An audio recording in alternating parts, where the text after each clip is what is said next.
Vivre la vie peut souvent être comparé à naviguer dans les courants d'une rivière. Parfois, les eaux sont calmes, parfois agitées. Mais une chose reste constante, le flux, dans les domaines de la psychologie et du développement personnel. Le terme « flux » capture cette essence d'interaction sans effort avec notre environnement et nos activités. Fondamentalement, le flux concerne l'harmonie, une synchronisation entre l'esprit et la tâche. Et lorsque nous nous connectons à lui, la vie semble vraiment couler sans effort. Entreprendre un voyage sans destination, c'est comme naviguer sans boussole dans l'immensité de l'océan de la vie. Il est facile de se laisser emporter par des distractions et des tempêtes inattendues. Cependant, avec le pouvoir d'objectifs clairs, le chemin devient éclairé, facilitant la navigation. Ces objectifs découlent souvent des désirs et des passions les plus intimes, servant de repères.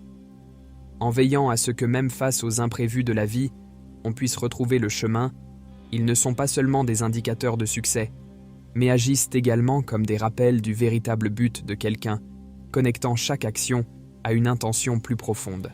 Cependant, il est essentiel de reconnaître que, bien que les objectifs fournissent une direction, le flux ne consiste pas à adhérer rigoureusement à un chemin préétabli.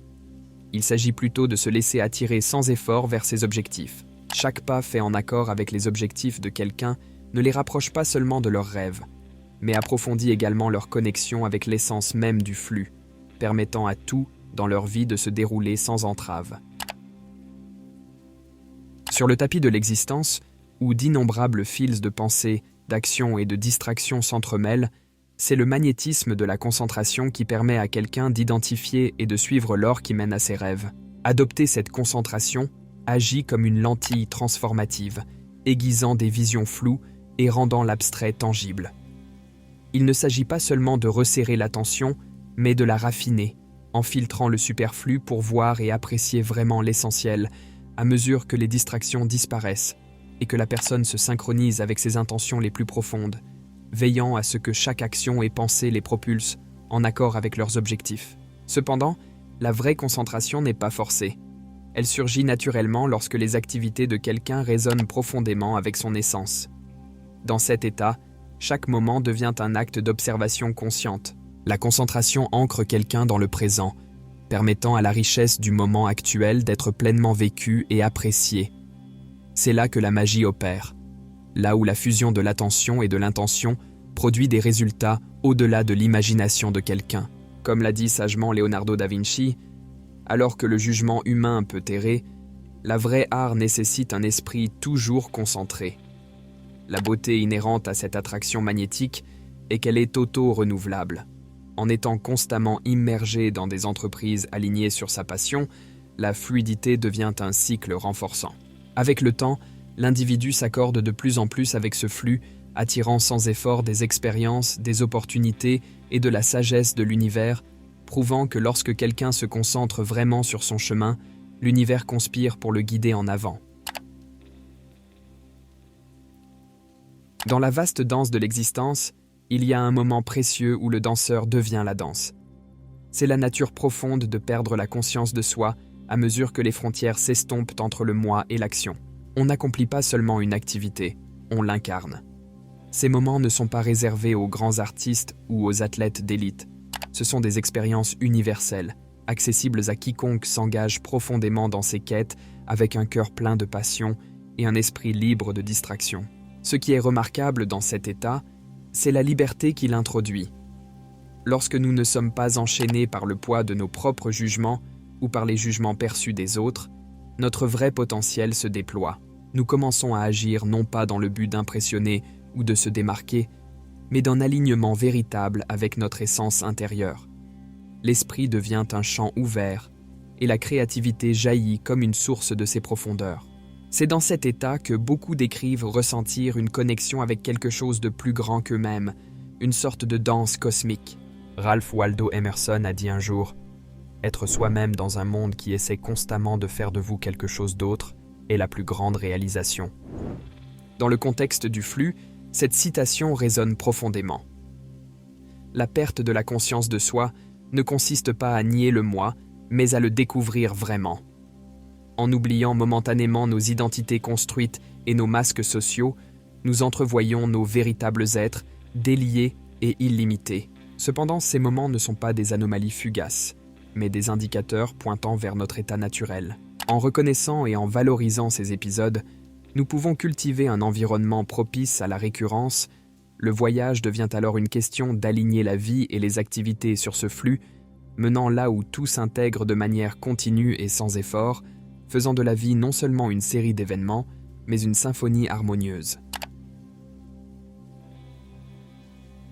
Le flux a une relation particulière avec le temps. Lorsqu'on y est plongé, les horloges semblent parfois y perdre leur influence, et les heures peuvent sembler être des moments fugaces. Cette distorsion n'est pas une simple illusion, mais un témoignage de l'absorption profonde qui accompagne un engagement authentique. Lorsqu'on est profondément immergé dans une activité, les distractions externes, y compris le tic-tac constant du temps, s'estompent en arrière-plan, permettant à l'individu d'être pleinement présent dans le moment présent. Cette absorption conduit à une expérience plus riche, où chaque instant est vif, rempli de détails et de nuances. Dans cette perception altérée du temps, il y a un message sous-jacent sur la nature de nos vies. Souvent, nous vivons sous l'emprise de l'horloge, courant d'une obligation à l'autre, à peine arrêtant de respirer. Mais dans les moments de flux, nous sommes rappelés que la qualité l'emporte sur la quantité. Il ne s'agit pas de combien de temps nous avons, mais de la façon dont nous choisissons de le dépenser, en recherchant des activités et des expériences qui nous conduisent à cet état de flux. Nous faisons un choix conscient de vivre plus intensément, d'extraire davantage de chaque moment. Mais comment profiter de ce phénomène de distorsion du temps pour une vie qui s'écoule plus naturellement? Cela commence par l'engagement à cultiver des activités et des environnements qui encouragent une concentration profonde et une implication. En priorisant ces moments, nous nous ancrons dans le présent, permettant au passé et au futur de se dissoudre, même si c'est temporaire. La magie réside non pas dans l'évasion du temps, mais dans l'embrassement de sa fluidité, et en le faisant, reconnaître que nous détenons le pouvoir de façonner notre expérience du temps. Le flux prospère dans la clarté d'une réponse immédiate, une dynamique où chaque action provoque une réaction. Cela aide les individus à naviguer dans leur parcours.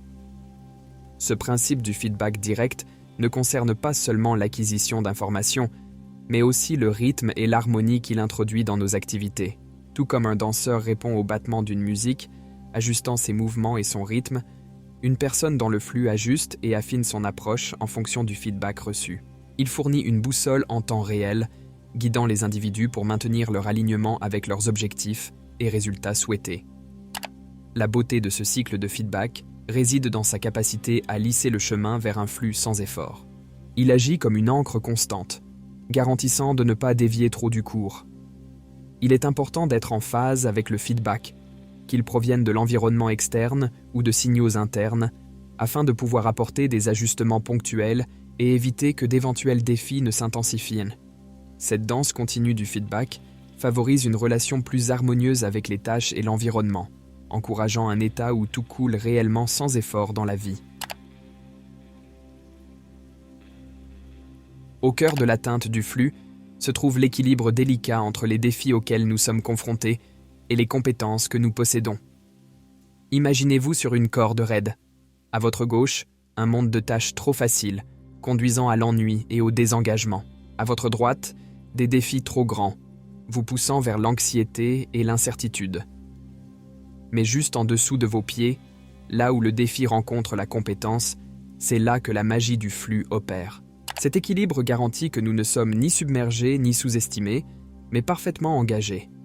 Chaque tâche semble s'intégrer sans effort à notre existence. Le docteur Mihaly Csikszentmihalyi, qui a étudié de manière approfondie le concept de flux, a observé une fois: le flux est le genre de sensation dont nous disons avec nostalgie qu'elle était amusante ou agréable. Pour rendre le travail lui-même agréable, il doit être structuré de manière à produire du flux. Cela encapsule l'essence de ce principe. Lorsque les tâches sont en harmonie avec nos compétences, cela conduit non seulement à une plus grande efficacité, mais apporte également joie, satisfaction et une sensation d'harmonie avec l'environnement. Cependant, l'équilibre est dynamique. À mesure que les compétences s'améliorent, il est crucial de chercher de nouveaux défis pour maintenir cet équilibre délicat. Cette recherche proactive garantit qu'à mesure que nous évoluons, nos expériences continuent d'être enrichies par l'état de flux. C'est un voyage cyclique, où l'expérience du flux alimente le désir d'améliorer les compétences, ce qui demande à son tour des défis plus importants, assurant une danse continue de croissance et d'engagement. Ainsi, le principe du défi rencontre la compétence. Ce n'est pas seulement une question de trouver cet équilibre, mais aussi d'être en phase avec soi-même, de reconnaître la croissance personnelle, de reconnaître de nouvelles limites de compétences, puis d'ajuster les défis, garantissant que la vie de chacun reste une belle chorégraphie où chaque pas, tour et saut font naturellement partie de la danse de l'existence. Dans le fleuve de la vie, expérimenter le flux ressemble à être un capitaine habile qui commande son navire avec maîtrise, naviguant les courants avec confiance et domination. Le contrôle personnel, dans le contexte du flux, est la sensation émancipatrice de diriger ses propres actions en alignement avec les désirs et les objectifs. Cela ne signifie pas nécessairement avoir le contrôle sur les circonstances externes, mais plutôt posséder la capacité d'agir de manière proactive. En ayant cette maîtrise personnelle, les individus peuvent guider leurs expériences vers des résultats positifs et constructifs, en s'assurant que les tâches et les défis ne sont pas seulement affrontés, mais sont harmonieusement intégrés au voyage plus large. Pour ceux qui cherchent à maximiser cette technique précieuse, c'est l'approche des 3 R: reconnaître, réfléchir et rediriger. Tout d'abord, reconnaissez les moments où vous vous sentez hors de contrôle ou désorienté. La prise de conscience est la base du changement. Ensuite, réfléchissez sur la raison pour laquelle vous vous sentez ainsi et ce qui a déclenché cette réponse. Comprendre la cause profonde fournit de la clarté. Enfin, redirigez votre énergie et votre attention vers des actions alignées sur les résultats souhaités. En pratiquant régulièrement les 3 R, vous pouvez cultiver un fort sentiment de contrôle personnel, garantissant que, même face aux courants imprévisibles de la vie, vous restiez dans un état de flux, avançant de manière continue et sans effort. Le flux n'est pas seulement un état transitoire d'efficacité élevée, c'est un témoignage de la profonde vérité selon laquelle souvent le voyage lui-même offre les récompenses les plus significatives. Lorsque les individus s'engagent profondément dans des activités et des défis harmonieusement alignés avec leurs compétences et leurs passions, l'acte même de faire devient la principale source de réalisation. Cet alignement élimine l'obsession pour le résultat final, cultivant une appréciation pour chaque moment, chaque étape et chaque décision prise en cours de route. Au fur et à mesure que l'on se plonge dans le processus, chaque action devient une danse de dessein et de passion, faisant du destin une préoccupation secondaire par rapport au plaisir de la propre traversée. Cependant, adopter cette mentalité nécessite un changement intentionnel dans un monde qui accorde souvent une importance primordiale aux résultats et aux objectifs finaux. Reconnaître la valeur intrinsèque du processus peut être révolutionnaire. Cela exige une réorientation du focus du futur vers le présent, de ce qui est en suspens à ce qui se déroule maintenant. Embrasser le moment présent et savourer chaque phase du voyage apporte les récompenses les plus durables, souvent cachées dans les nuances du parcours. De cette manière, le flux élève l'acte de faire à une forme d'art, où le processus lui-même devient sa propre récompense. En plus d'être un état mental, le flux est aussi un mode de vie. C'est le courant sous-jacent qui propulse la passion, alimente la créativité et comble le fossé entre le banal et l'extraordinaire. Un monde où les rêves ne sont pas seulement poursuivis, mais vécus. C'est celui où ces 8 caractéristiques identifiées sont entrelacées dans le tissu de la vie quotidienne et mises en avant sans effort.